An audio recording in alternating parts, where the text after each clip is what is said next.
Assalamualaikum warahmatullahi wabarakatuh. Shalom, Om Swastiastu, Namo Buddhaya, salam kebajikan. Bertemu lagi dengan saya Nanda Khairia, tentu di Sunan Suara Kerukunan. Dan di episode kali ini saya sudah sangat spesial sekali diundang ke Kelenteng Kongcu Bio yang ada di Denpasar, Bali. Dan sudah hadir juga bersama saya dalam edisi Imlek ini sudah ada Ketua Matakin atau Majelis Tinggi Agama Konghucu Indonesia Provinsi Bali. Sudah ada Wonsa Adinata di samping saya. Apa kabar Wonsa? Baik. Baik. Itu dong Tian ya. Saya pernah diajarkan itu tapi kayaknya kok nadanya agak sulit. Wait dong Tian. Salam kebajikan. Yang kita umum dengar ya. Ya. Wait dong Tian. Mudah-mudahan setelah ini saya jadi tambah hafal. Ya, Wonsa sehat ya? Baik. Alhamdulillah, dan ini spesial sekali, bukan di studio Info Kerukunan, tapi sudah di kelenteng, salah satu kelenteng tertua betul ya Wonsa ya, di Bali. Itu dibangunnya dan diresmikan pada tahun 1977, 9 Oktober. 9 Oktober 1977, belum lahir saya. Ya. Dan Wonsa, kali ini saya akan tanya-tanya banyak tentang Imlek tahun ini. Salah satu perayaan besar umat Konghucu kan, sahabat para pecinta kerukunan juga sudah tahu adalah Hari Raya Imlek ya, atau Tahun Baru ya Wonsa sebetulnya Imlek itu. Tahun Baru Imlek. Tahun Baru Imlek dalam penanggalan Kongcu namanya.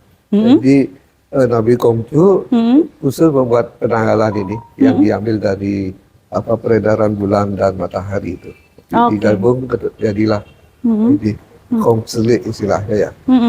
Yang kita sering dengar dengan istilah Imlek itu sebenarnya sudah ini merupakan kebudayaan yang itu yang Nabi Kongcu sudah gini kan sempurnakan. Oke, kalau berarti penentuannya kan selalu berbeda. Dari hitungan kalender Masehi itu selalu berbeda. Biasanya ada yang kalau nggak Februari, Januari gitu ya, Wonsa ya. Yang pasti kebiasaannya di musim-musim hujan gitu ya. Iya, biasanya. Ada kaitannya nggak sih sebenarnya Wonsa Imlek dengan musim hujan tuh? Gimana sih? Orang bilang seperti itu ya. Malah ada kalau di Bali kita dengar itu Dewa Cinanya datang ke Bali. Oh gitu. Kalau tidak hujan seperti itu tidak sah rasanya. Iya. Kayak saya juga sering dengar itu. Pokoknya kalau hari Imlek kemudian gak hujan, wah jangan sampai nih, jangan sampai. Pokoknya kalau Imlek harus hujan gitu. Iya. Nah cuman kalau kita lihat itu kan cuma masalah musim aja. Pas mungkin musim itu waktu itu terjadi fenomena alam seperti itu, maka setiap mendekat di Imlek misalnya memang hujan. Kebetulan apa memang ada makna tersendiri, misalnya kalau Imlek hujan maka akan apa gitu? Gitu nggak Wonsa? Nggak ada ya Wonsa? Jadi memang kebetulan jatuhnya di musim hujan ya kan, Januari, Februari memang jam-jamnya waktu-waktunya musim hujan gitu Wonsa ya. Seperti Tuan Hyang itu nanti ada persembahyangan, salah satu persembahyangan kepada Tuhan itu kan pada saat itu gelombang laut itu besar itu. Kita sering sembahyang di pantai dalam kondisi seperti itu, angin keras, gelombang itu besar. Nah itu maknanya apa di saat Imlek itu Wonsa? Memang fenomena alam aja. Ya pas pada saat itu sekitar bulan 6 Imlek gitu Masehi. Ya itu tanggal 7 bulan 7 Imlek. Itu seperti itu cuacanya itu. Oke. Biasanya umat Konghucu banyak yang melakukan ibadah tadi di pinggir laut begitu. Itu sembahyang Tuan Hyang. Sembahyang Tuan Hyang. Di Bali persembahan itu biasanya kan Ibu mungkin gini kue itu tuh loh. Kue bulan? Enggak, kue bulan dari kue itu kue keranjang. Ini kue itu ada di ini saya. Kue cang, bakcang. Oh, bakcang. Iya. Nah, itu bakcang. Bakcang itu maksudnya apa tuh, Wonsa? Itu bakcang itu kan ini kue yang dibungkus pakai Ya, seperti dulunya, lontong. ya pakai daun bambu, Daun dalamnya bambu. ada ketan, Mm-mm. biasanya ada daging apa Nah, itu. maknanya apa itu, Wansa? Itu ada aja di ceritanya. Nanti Nggak mungkin apa-apa, nggak apa-apa. nggak apa-apa ya.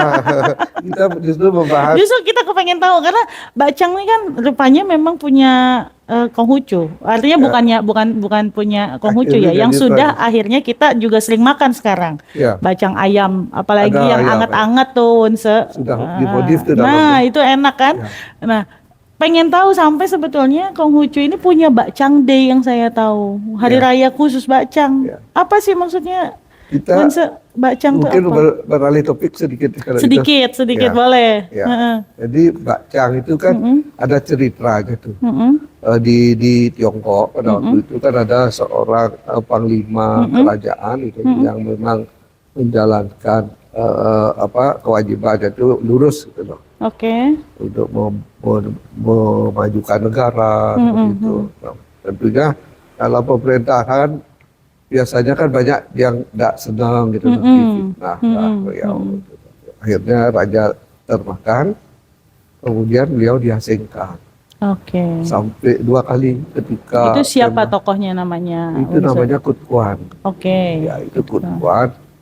Setelah mungkin raja sadar, ditarik lagi. Nah, pada masa pemerintahan anaknya juga seperti itu. Nah juga akhirnya lagi diasingkan. Oke. Nah, tapi beliau ini kan ini apa tuh namanya seorang yang setia pada negara. Mm-mm. Nah, dalam negara-negara lain itu yang memang nggak senang itu dalam suatu waktu itu negara aja ini diserang dalam waktu dia diasingkan. Oke. Nah, akhirnya hancur kemudian negaranya, Mm-mm. raja menyesal. Nah, yang utama itu kan beliau sangat menyesali penghancuran tempat-tempat ibadah, kuil seperti itu loh, yang merupakan tempat pembinaan jalan suci begitulah ya. Nah, beliau merasa tidak, artinya akhirnya tidak dapat melindungi negaranya. Betul. Nah, kemudian pada waktu Sebagai Tuan raja Yang tidak itu, dapat. pada Lalu? waktu Tuan Yang itu melakukan ritual suci, menceburkan diri ke sungai Nido namanya Di Tiongkok. di Tiongkok. Mm-mm. Ya, itu akhirnya karena tenggelam, dicari berapa hari tidak ketemu, Lalu? maka akhirnya tahun berikutnya pada saat yang sama dilakukan lagi itu ritual lah dengan perahu ke sungai itu sungai. Nah, itu membawa ini itu tempurung kayu dulu, tempurung bambu itu isi ketan. Isi itu, ketan. ya. Asal mulanya berarti karena kejadian itu, Ya. gitu ya. Jadi dibungkus saja lah gitu ya. Akhirnya pada suatu saat katanya itu cerita muncul ini apa namanya sesosok bayangan atau gimana Oke. yang menyatakan bahwa apa yang dipersembahkan itu tidak nyampe ke yang bersangkutan gitu ya, tuan itu. Betul. Nah, dimodifikasi lah itu pakai daun bambu dengan model itu kan mungkin ibu tahu tuh yang ada Simpul ujung-ujungnya ya. gitu. Oh, piramid, Empat, ya. seperti piramid. Ya, itu kan ini apa seperti prisma seperti itu ya. Nah, itu ada ujung-ujungnya 4 itu melambangkan ajaran Konghucu, 4 kebajikan. Oh iya, makanya Ya. tadi Wunsu juga sempat nunjukin ada kitab sucinya Konghucu, Ya. namanya Susu. Seshu, artinya Susu, kitab 4 kitab dalam 4 satu kitab gedenya ada 4 bagian. Oke. Jadi makna dari si bacang itu ada 4 sisi, gitu ya. Kalau 4 itu lain lagi, 4 Oke. watak sejati manusia. Oke. Terus itu namanya cinta kasih, kebenaran, susila, bijaksana. Itu disimpulkan. Cinta kasih, kebenaran, susila, susila, dan bijaksana. bijaksana. Nah, itu 4 ajaran 4 Konghucu. ajaran Konghucu tersebut yang simbol daripada bungkus itu sebenarnya. Bacang. Ya. Jadi sebetulnya perayaan Bacang itu adalah memperingati kejadian itu dan asal Intinya mula. ya, pertamanya Oke. memang itu ada empat persembahyangan Konghucu, Heeh, sembahyang pada saat musim semi, heeh. pada saat musim musim gugur, Gugur, musim dingin, dingin dan musim panas. panas. Oke. Ya, itu Ya, ya, ya. jadi itu empat persembahyangan. Nah, pada saat musim panas inilah eh, eh, khutbah itu mencari momen Hmm. untuk melakukan ritual tersebut. Oke, oke, oke, Ya, oke, jadi oke, oke. momen persembahyangan itu intinya, tetapi diikuti dengan momen daripada khutbah ini. Oke. Mungkin Ya, cintanya ya, ya. kepada Nah, itu negaranya. jadi Itu sebenarnya pengen bahas Imlek terus jadi ke Bacang. Bacang. Bonus ini bonus. Ya, Nah, betul. sekarang Nanti- kita mau balik lagi ke Imlek, Wonsa. Ya, Kalau Imlek di Bali ini, ya. Bali kan ini memang tempat yang buat saya ya, ini adalah tempat yang spesial, apalagi kalau musim-musim liburan pasti orang dari mana aja datang, gitu. Apa ya, ada nggak tradisi-tradisi unik Imlek di Bali yang beda mungkin dengan tradisi Imlek di kota-kota lain, gitu. Kalau kota lain sih saya belum pasti sekali Bu ya. Oke. Karena itu kan membawa kearifan lokal semua. Betul, betul, betul, betul. Kalau di Bali ada namanya kearifan lokal yang dulu waktu saya kecil itu sering dilakukan oleh orang tua kita yang masih sampai saat ini kan terbayang gitu. Nah, pada saat itu biasanya pada saat Imlek itu kita orang Tionghoa itu ya, khususnya kami kan sempat terbayang agama Konghucu kan seperti itu. Kita biasanya melakukan ini apa itu namanya istilahnya ngejot itu, ngejot ya. Jadi Ngejot. kita pada saat itu kan banyak membuat bahan makanan, kue itu kita lakukan sedikit rasa Sedekah begitu ke bukan sedekah sih tapi apa? model rasa hubungan baik, toleransi Silaturahmi. silaturahmi. Oke, ya, ya, ya, ya, Kita, ya, ya. Silaturahmi ke tetangga-tetangga gitu ya, dikasih. tetangga dekat Oke, dikasih makanan-makanan khas Imlek gitu. juga. Nah, biasanya apa tuh, Wonsa? Banyak tuh kue keranjang. Kue keranjang, kue bulan, ya. Ya pokoknya kue-kuean lah. Kalau kue bulan lain dari ada momennya. Oh, kue bulan beda lagi, ada Ya, momennya. pokoknya kue-kue itu seperti semprit apa itu kan ada itu. Oke. Yang tahan Nah, itu lama. dibikinnya apa namanya ya? Biasanya kan kalau umat Hindu di Bali itu suka bikin kayak sesajen begitu ditumpuk-tumpuk gitu. Nah, kalau Nah, Imlek ini dibikin begitu juga nggak, Wonsa? Ini dulu kearifan lokal yang tadi saya sampaikan itu. Kita waktu Imlek seperti itu kita bersilaturahmi Ya. sambil menyampaikan Betul. apa yang kita Meskipun silaturahminya bukan sama umat Konghucu kan? pokoknya tetangga semua. yang Oke. agama apapun biasanya seperti itu. Nanti pada saat ini khususnya galungan seperti itu kan ibu tahu galungan hari raya umat Hindu. Umat Hindu, betul. Nah, galungan. mereka yang Kasih. ya gitu. Iya, Jadi iya, sama iya. wujud toleransi kita. Oh, gitu. Nah, sehingga- Jadi kalau di Bali itu sama tetangga mau agamanya apa, ketika yang satu ibadah, yang satu merayakan hari raya, Ya. bersilaturahmi datang Ya. ke tetangga-tetangga lain untuk memberikan Ya. itu. Ya, Oke. Tepos saliro apa? Tepos saliro. Toleransi kita Iya, di iya, iya, betul, betul, Hindu, betul. di Bali itu seperti Betul, itu. betul, betul. Nggak tahu Sehingga kalau nanti ibu bisa lihat tempat-tempat ibadah di Bali itu kan betul. di pura ada kelenteng, gitu. Banyak di Taman ini nanti ibu kalau Ya, sempat dan berkunjung kemarin ke sana. juga saya sempat ke Puja Mandala di Nusa Dua, Wonsa. ya. Itu ada masjid yang berdampingan dengan gereja Gereja. Katolik, gereja Kristen, Kristen, ada pura, juga ada wihara juga. dan kelentengnya ada. Iya, kelentengnya di sini, kelentengnya di sini. itu kan sesuai dengan kondisi masyarakat Betul, negara betul, pada betul. saat itu. Betul, betul, Jadi betul, betul. Konghucu kan belum Disahkan. bukan Ya. diakui lagi atau istilahnya jadi kembalikan hak sipilnya.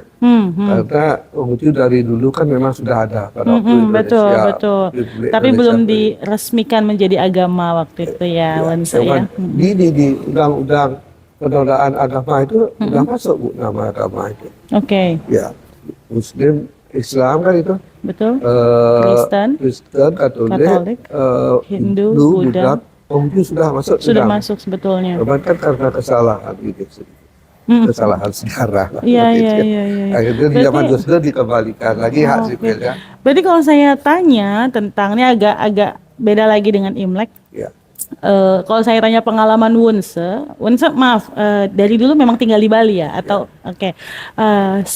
Wunse punya pengalaman tentunya ketika Konghucu belum diresmikan sebagai agama. Nah, ya. apa bedanya Wunse? Kalau konteksnya di Bali nih.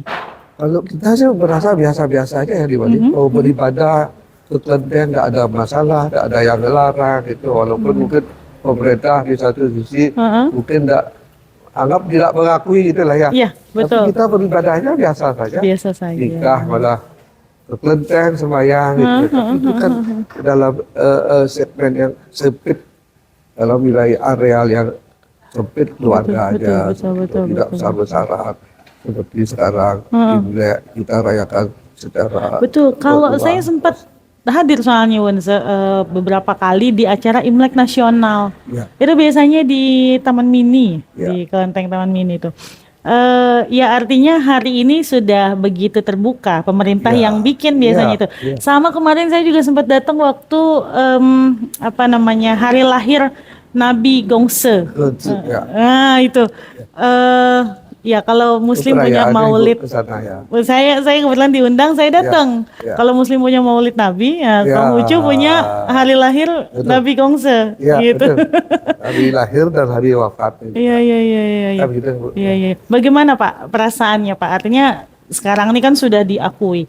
Ada nggak perbedaan yang mendasar misalnya stigma-stigma masyarakat dulu tuh masih apa sih umat Konghucu segala macam gitu. Kalau sekarang sudah lebih terbuka. Bagaimana yang Bapak rasakan Pak? Kalau saya merasa bersyukur sekali pemerintah sudah memperlakukan kita seperti itu. Nah, cuman saya pikir sih kalau lihat sejarah tuh orang-orang Tionghoa yang beragama Konghucu, mereka kan sebenarnya mungkin literasinya kurang. Oke. Nah, mereka tahunya bahwa orang tuanya tersebut sudah membawa nilai-nilai tradisi atau budaya yang dianggap seperti itu datang ke Indonesia. Jadi mereka lakukan itu seperti itu aja. Ya, ya, ya. Jadi literasi agama Konghucunya mungkin kalau tidak mau mencari, menggali begitu, mereka tahu itu cuma tradisi aja. Cuma tradisi. Oke. Budaya. Itu sehingga nantinya banyak statement yang terjadi ketika agama Konghucu dulu dilarang begitu. Jadi banyak mereka beralih agama. Tapi Ya. tetap tidak meninggalkan nilai-nilai Konghucu. seperti sembahyang. Tapi sekarang banyak seperti itu. Oke. Ya. Kalau pernah nggak ada konflik-konflik misalnya dilarang beribadah gitu yang Wunse alami dulu atau sekarang ada nggak Wunse? Nggak ada. Nggak ada ya? Nggak ada. Malah Bu, lucunya gini, pada saat COVID ya, kita kan nggak boleh keluar. Betul. Kita kan di rumah, nah, termasuk kan semua lah. Saya pada saat itu bersih-bersih, rapiin file-file, ketemulah saya KTP saya yang pertama. Oke. Saat Apa? itu tahun 77, ya kan kelahiran tahun 1960. Oke. Tahun 77 baru pertama kali ber-KTP. Di sana sudah tergantung KTP-nya agama Konghucu. Oh. Sudah, Bu. Ya. Tahun 77. Tahun 77. Kemudian Oke, 5 oke, tahun oke, kemudian ganti, masih tahun 82 ya, masih Konghucu. Sampai tahun 84 pergantian KTP karena Konghucu sudah tidak diizinkan dicantumkan di KTP, maka tahun 84 baru rubah. Jadi? Ya, Bu. Kita orang Jawa kan seperti itu. Iya. Udah gitu. Iya, Ya, betul. Nah, itu seperti itu. Jadi, Lalu berubah lagi di? nah, setelah dikembalikan, ya otomatis kita kan mencari jati diri. Betul. Jadi saya sih sudah tahu gitu. Tapi ada kikuk-kikuknya juga kali ya Wunse ya. Oh, enggak tahu saya. Tapi saya waktu itu Bu, Saya begitu tahu, saya cari SK, Hah? langsung ke kantor catatan sipil dulu kan wali kota. Tanya, Dukcapil. ini ada ini bahwa Konghucu sudah diresmikan kembali oleh Presiden ini. Saya coba tolong rubah KTP saya. Sudah boleh lagi Sudah sekarang. boleh. Cuman pada waktu itu sistem ini kan belum sempurna. Ya. Betul, betul. Nanti Pak tunggu dulu, sistemnya belum ada. Nanti coba kalau sudah ada saya ubah. Oke. Di Bali ini baik pejabat pemerintah masyarakatnya betul-betul welcome. Itu Oke. urusan yang sifatnya agama, kemudian ini lain-lainnya ya mengenai apa? Menarik ya, menarik. Kolaborasi. Kolaborasi, kita, ya. dengan daerah. Betul. Masyarakat Bali welcome. Oke, Termasuk juga dengan wisatawan asing. gitu. Kayaknya biasanya tempat-tempat kelenteng gini juga menjadi tujuan wisata juga beberapa kali ya, Wonse ya. Ya, saya ada lihat tuh di kelenteng yang baru di Coknopiau itu ada bude. Iya, datang kan karena memang yang datang ya ya. saya sendiri cukup tertarik kalau masuk ke kelenteng seperti ini dengan ornamennya yang ramai banget. Kemudian nanti juga saya pengen tanya ini yang di belakang kita ini sebetulnya siapa? Ya. Kemudian ya simbol-simbol inilah mungkin nanti Wonse boleh ceritain juga nih simbol-simbol ya. Yang naga ini coba yang naga ini Wonse. Ini gimana Wonse? Ada begini Bu. Di Konghucu kita kan ada itu ya ada 4 binatang suci yang kita betul-betul hormati. Oke, 4 binatang suci. Nah, yang pertama itu kilin yang di belakang patung Nabi, kilin namanya. Kilin, itu yang hijau itu? Ya, seperti rusa yang berkepala naga. Oh, ya. Nah, itu warna hijau. Jadi, nah itu pada saat itu, nah itu kan ada kitab juga, Bu. Nah, kilin ini mewartakan. Kita boleh ke sana, boleh, ya. Nah, kita ikut sana ya, ke sana ya. Ya.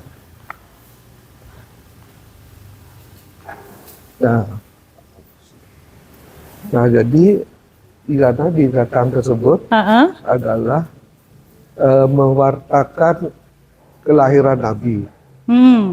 Jadi ceritanya ibunda beliau itu kan kepingin punya anak.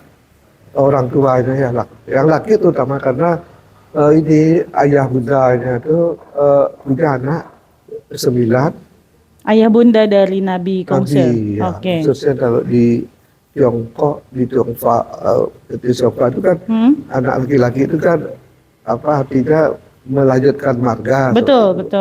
Melanjutkan marga. Jadi punya anak 9, 8-nya perempuan. Oh, jadi beliau ini satu-satunya laki-laki? Enggak begitu. Punya anak laki 1, tetapi ini artinya cacat gitu lah. Tidak bisa melanjutkan keturunan. Betul, tidak bisa melanjutkan. Jadi beliau kemudian punya istri 1 yang muda, Ibu Gandhijai. Nah itu karena ingin berbakti pada suami. Sering mohon agar diberikan anak laki sebagai pelanjut keturunan. Nah, dalam suatu mimpi beliau telah bersembahyang ke gunung Kais. Bukit ini dibilang ya.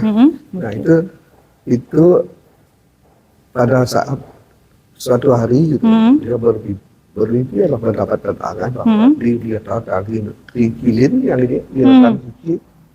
Nah, pada saat itu diwatakan akan diberitakan oleh binatang ini. Ya. Oke. Jadi ini sebetulnya bukan naga ya, Wonse ya? Bukan. Makanya ada ciri-ciri khusus. Iya, ini memang kayak binatang kaki 4. Tapi kepalanya naga. Seperti rusa tapi kepalanya naga. Kepala naga. Oke. Jadi dia ini ini adalah hewan suci pertama. Ya. Tadi Wonse. Kilin namanya. Oke. Nah, lalu Wonse pada penglihatan itu kami mengeluarkan menyemburkan kitab Kumala. Ini namanya dua kanan dua kiri ini. Itu yang itu. Oh iya, yang kitab hijau. kan buku itu. Betul betul betul Nah, betul itu. betul. Yang hijau sana pita merah. Ya, itu kan Iya. bukan itu sudah mencirikan beliau suatu utusan dari Tuhan diwartakan oleh Injil itu untuk kemudian menyampaikan ajaran-ajaran suci melalui kitab Kumalan. Kitab yang beliau, Kumala. ya, dalam prakteknya kan ada kitab namanya kitab I Ching itu yang dari awal sampai ada modifikasi berapa kali berdasarkan wahyu yang diterima oleh nabi-nabi purba yang akhirnya beliau sempurnakan. Oke. Nah, itu binatang kilin. Kilin. Lalu yang kedua? Kemudian yang naga itu. Naga. Kita tahu dah. Kanan kiri ya. Banyak memakai simbol. Iya, beberapa kali memang kalau saya ke Konteng pasti ada dua naga ini kanan kiri. Apa maknanya, Onse? Pertama pada saat beliau lahir di tap rumahnya gitu datanglah naga. Naga. Naga ini kan simbol kekuatan, kebijaksanaan. Simbol kekuatan dan kebijaksanaan. Ya, bagi orang Jepang. Ya. Nah, kemudian ada ini kura-kura. Kura-kura. Nah, di mana? Boleh ke sini, Onse? Ya, ini di sini tadi di nah, menginjak kura. Mana kura-kura? Ular dan ini simbol ini apa namanya? Simbol kura-kuranya. Tempurungnya begitu. Ya, kura-kuranya.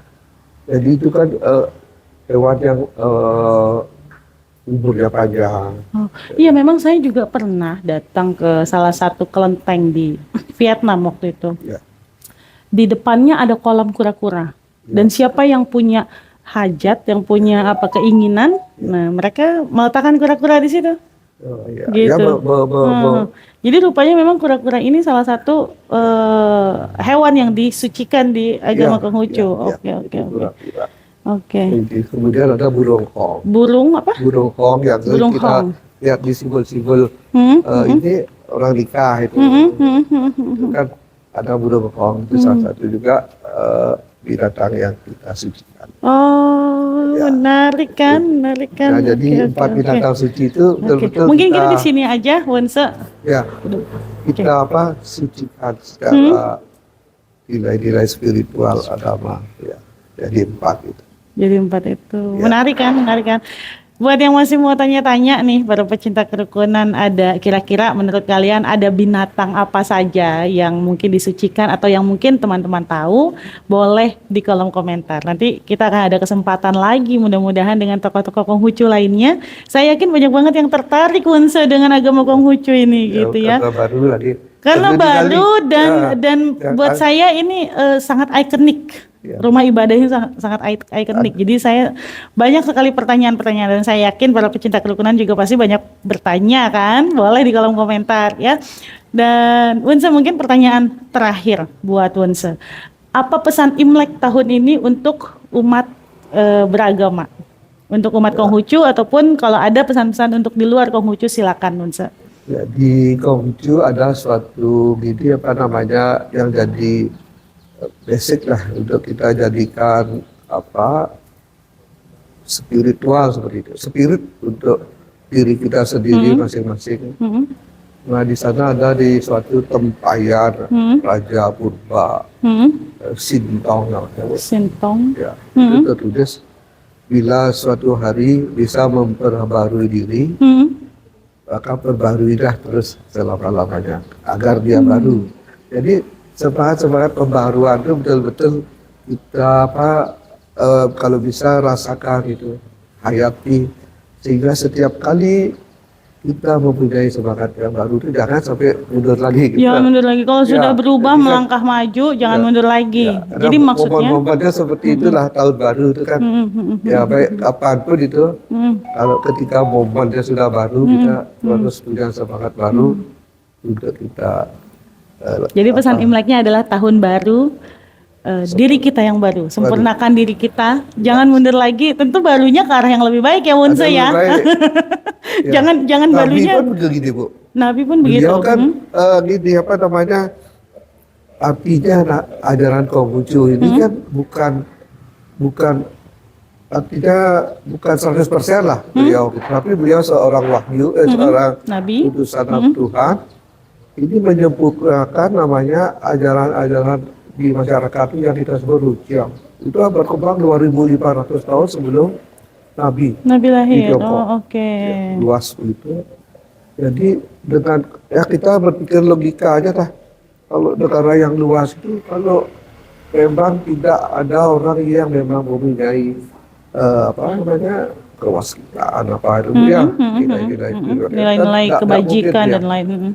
menyatukan, mengumpulkan ajaran-ajaran yang ada di masyarakat. Nah, itu ajaran Rukyah.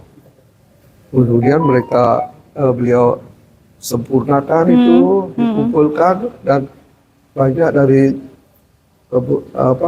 filosof yang barat ke sana ke Tiongkok melihat bahwa Nabi lah sebagai Nabi. Dan memang yang Nabi terbesar. Nabi Gongse ini kan Konghucu itu kan Konfusius sebetulnya. Konfusius namanya. Kalau ini Iya, ceritanya menarik ini Konfusius. Dari katakanlah kalau dibaca dari pengetahuannya, ada misionaris dari Barat Eropa.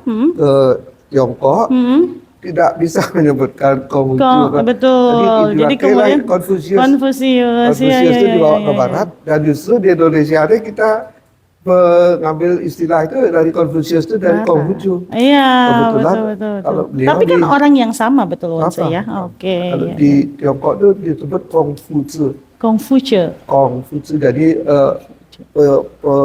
petinggi dari yang marga Kong. Ya, jadi seperti itu. Luar biasa. Konfusius itu jadi Konghucu di Indonesia. Oke, luar biasa kan? Mudah-mudahan.